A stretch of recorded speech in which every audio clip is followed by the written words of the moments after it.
انا امبارح كنت هتسرق وفرشي كان هيتسرق عيني عينك في الشارع كده عادي.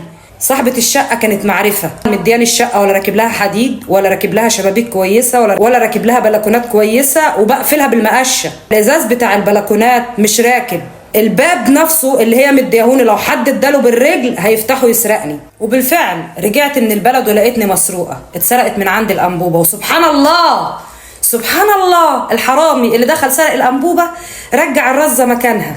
سبحان الله. إلهي لو كنت سرقاها تولع بيكي في البيت يا شيخة روحي. الشبابيك بتاعت المطبخ والحمام متكسرة وانا كنت سدها بقماش عشان ما تدخليش فيران. ايه اللي خلاني رضيت بالوضع ده؟ قلت يا بنت الشقة كان وقتها الإيجار رخيص والشقة معرفة ولا هتلف على سماسرة ولا غير، ودي منك فيك ودي اللي هتصونك. خلوا بالكم ان دي اللي هتصونك، دي اللي صانتني، دي اللي كانت هتسرقني امبارح. بعد 3 سنين غباء انا نايمة الطمع